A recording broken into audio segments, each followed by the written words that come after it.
Maayong udto gikan sa Solar News Channel Manila. Ako si Menchu Antigua Makapagal.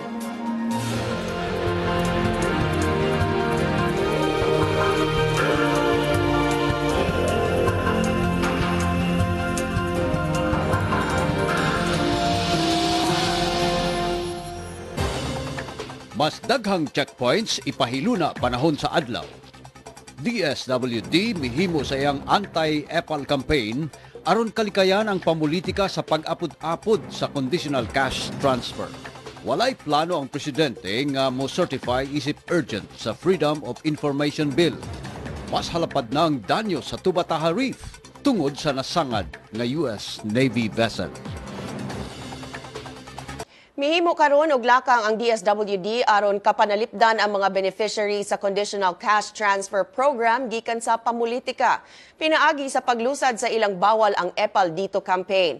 Atol sa Solar Daybreak, giangkon sa Deputy Manager for the CCT Program sa DSWD, Director Wadel Cabrera, nga daling mabiktima ang mga beneficiary sa pamulitika atol sa cash payouts o kaha atol sa family development sessions. Paglikay ni ini, gihimo sa DSWD nga maapod-apod ang pundo sa dili pa magsugod ang campaign period. We cannot prevent them. The truth of the matter is they are actually their constituents. They can very well provide these kinds of other services apart from ensuring security and all those. Right. They can very well say, since they're all gathered here, good time to serve them. Something as subtle as that, but there have been reports where during these sessions there are tarpaulins of local politicians saying that they are responsible for bringing in the program to their municipality. Giklaro sa Malacañang nga walay plano ang presidente sa pag-certify sa Freedom of Information Bill isip urgent, samtang ang Kongreso mususpend na sa ilang sessions karong Miyerkules alang sa campaign period. Kini taliwala sa panawagan sa mga proponents sa FOI bill nga gikinahanglan ang presidential certification aron mapalabang ang balaod nun sa dili pa ma-adjourn ang Kongreso. Matod ni Deputy Presidential Spokesperson Abigail Valte, mas gusto sa presidente nga adunay healthy debate sa Freedom of Information Bill diha sa plenary. Live gikan sa Palawan, dugang update kalabot sa nasangad nga USS Guardian sa Tubataha Reef gikan ni David Santos. David?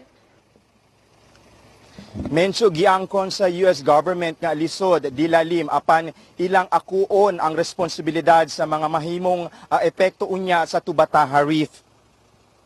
Subling gipaabot sa US Embassy ang ilang pahasubo sa nahitabong insidente sa Tubataha dungan sa pagpaabot sab sa ilang pasalig nga bayran ang usamang danyos nga nahiaguman sa Tubataha.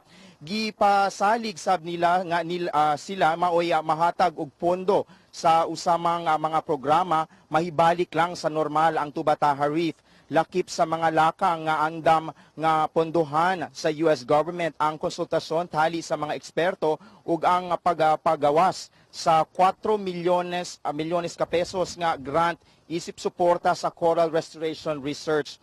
Muumol sab ang US ug usa ka grupo sa mga interdisciplinary scientific experts nga maoy matutok or rather mututok sa danyos ug mga lakang na angayang himuon aron na mapadali ang pag-ayo sa Tubataha.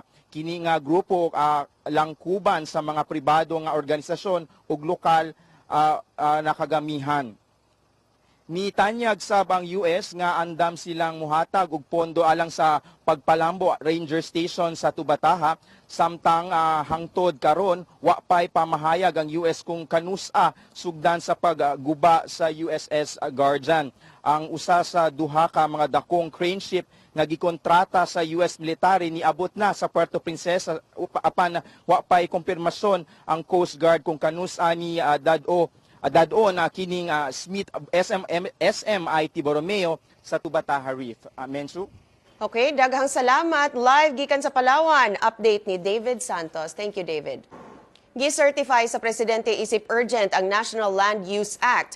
Matod ni Presidential Spokesperson Edwin Lacierda, gi-certify sa Presidente ni adtong Biyernes ang balaodnon aron ang Senado ug ang Bicameral Committee muuyon na sa bill sa dili pa mo-adjourn ang Kongreso karong Miyerkules. Gidayeg ni Ifugao Representative Teddy Bronner Bagilat ang pag-certify sa Presidente sa National Land Use Act tungod kay gitumong kini sa pagsanta sa makadaot nga epekto sa kalamidad nga usa sa resulta sa dili maayong land use ug zoning. Itudlo pagbalik sa ilang pwesto ang tulo ka cabinet secretaries nga wala ma-confirm sa Commission on Appointments. Matod ni Deputy Presidential Spokesperson Abigail Valte, i-reappoint sila si Justice Secretary Laila De Lima, Social Welfare Secretary Corazon Soliman ug Environment Secretary Ramon Pahe sa ilang tagsa-tagsa ka pwesto kung dili ma-confirmed ang ilang appointments. Gihinaot lang ni Valte nga tagdon sa mga secretaries ang mga issues sa ilang appointments diha at tubangan sa komisyon. Gipahibalo sab sa Malacañang nga mutudlo pa kini og ihulip sa duha ka commissioners sa COMELEC kinsa mi-retire sa miaging semana. Wala pa sab makatudlo ang Malacañang sa muhulip kang Undersecretary Benito Ramos kinsa mi-resign gikan sa pwesto isip NDRRMC Executive Director. Gituuhan nga anaa pa sa kamot sa Abu Sayyaf ang gidagit nga Jordanian journalist nga si Baker Atyani samtang nakabuhi ang duha ka crew ni ini ni adtong Sabado sa gabii. Giingon gibiyaan sa Abu Sayyaf sila si cameraman Ramel Vela ug ang audio technician nga si Roland Letriro atol sa panagsangka tali sa mga sakop sa Moro National Liberation Front didto sa Patikul, Sulu. Ang duha gidala ngadto sa ospital sa Southern Sulu alang sa medical check-up.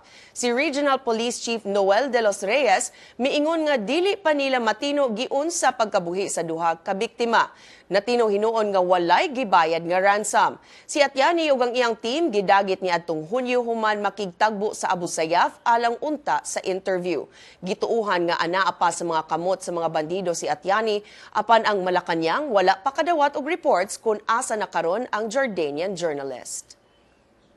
Gibilanggo sa Manila Police District ang usa ka security guard tungod sa pagpamusil sa siyam ka tuig nga bata sulod sa compound sa Bureau of Plant Industry. Ang gwardya giila nga si Adino Agaw kinsa giingong mipusil sa bata nga natagak samtang namupo og mga prutas sulod sa compound. Mihimakak ang gwardya sa pasangil samtang ang pamilya sa bata desidido pagsangat og kasong frustrated murder. Kumukuha lang po kami santol. Nagkamali siyang hakbang na nalaglag po siya. Opo. May isa nga po kasi sa may kabila, sa may ng bakod ng bureau. Tapos nahulog siya. Sabi niya, wag po kuya. Tapos pinutok niya pa rin. Ang Bangko Sentral ng Pilipinas mopagawas og commemorative bill nga adunay imahe ni San Pedro Calungsod. Ang Catholic Bishops Conference of the Philippines miingon nga ang limited edition 50 peso bill muhandom sa bag-uhay nga canonization sa ikaduhang Filipino saint. Ang Secretary General sa National Commission on the Canonization of Calungsod, Henrietta de Villa, miingon nga ang bill mogawas sa dili pa ang Abril, igo sab ang adlaw sa kapistahan ni Calungsod sa Abril 2. Walay pagbalhin sa mga kawani sa gobyerno atol sa election period gikan sa January 13 hangtod June 12 karong tuiga. Gawas lang kung adunay pagtugot sa Commission on Elections.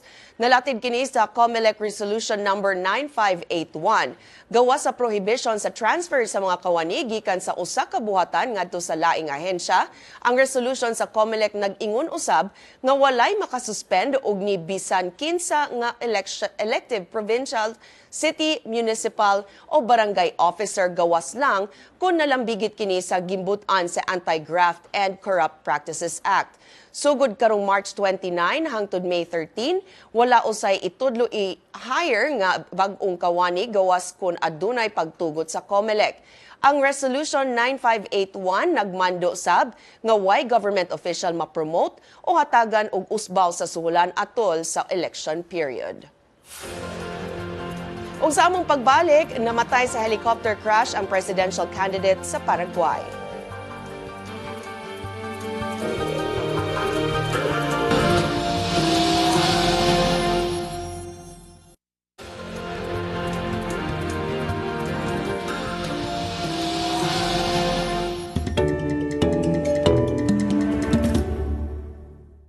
Gideklara sa gobyerno sa Paraguay ang tulo ka adlaw nga bangutan og gisuspenso ang mga ilang official activities tungod sa pagkamatay sa Paraguayan presidential candidate Lino Oviedo sa usa ka helicopter crash ni adtong weekend. Si Oviedo mitabang sa 1989 coup nga nakatangtang sa diktador nga si Alfredo Stroessner. Nakit-an sa pulis ang iyang lawas sa wreckage sa helicopter crash sa northern Paraguay. Mipahigayon og combat training sa West Philippine Sea ni adtong weekend ang usa ka Chinese Navy fleet. Ang training gitumong sa pagtest sa scouting, patrolling, fighting ug defending ability sa mga helicopter sakay sa fleet. Tulo ka helicopters miila sa mga target sa kahanginan ug ilawom sa dagat ug mipadala sa locations balik ngadto sa fleet alang sa missile launching. Ang Chinese Navy gipaabot nga mupahigayon pa og dugang patrol missions og multi-type exercises sa giilungan nga kadagatan sa musunod nga mga adlaw.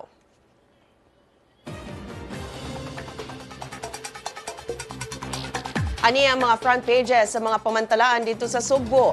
Headlines sa Sunstar Daily, gipadayag sa usa ka opisyal sa Mactan Cebu International Airport Authority nga ang mudaog nga concessionaire maoy mo control sa operation sa Mactan Airport Project apan ang MCIAA gihapon ang mag-manage sa airfield, runway, taxiway ug sila maoy maghimo sa airport management regulations ug policies. Sa Sunstar Super Balita, gipistahan sa Facebook ang sex scandal tali sa duha ka mga tinun-an sa inilang universidad sa Sugbo. Ang maong sex video gitangtang na karon sa social networking site apan dunay daghan naka-download sa ilang mobile phone ug ubang gadgets. Nakapasamot sa kontrobersiya human ang babae nga naguniporme og dunay ID sa universidad samtang naghimo sa laway nga buhat. Headline sa Cebu Daily News, gisalikway sa ombudsman ang apila ni suspended Governor Gwen Garcia sa kontrobersyal nga pagpamalit sa Balili Beach property sa Naga City tungod kay kulang kini og merit. Samtang aduna pa siya 6-month suspension gikan sa Office of the President, nadugangan pa kini og kaso sa Sandigan Bayan. Matod ni Deputy Ombudsman for the Visayas Pelagio Apostol, naghulat ang 90-day preventive suspension ni Garcia ug ubang government officials nga apil sa kaso. Gitaho sab sa The Freeman nga nagkadaghan ang mga kaguliyang ni suspended Governor Gwen Garcia tungod sa pagpatigbabaw ni Ombudsman Conchita Carpio Morales sa pagpasaka batok sa gobernadora og kasong graft and technical malversation of public funds sa Sandigan Bayan. Og sa pagbalik sa Solar News, Canada midaog batok sa Spain sa Davis Cup World Group.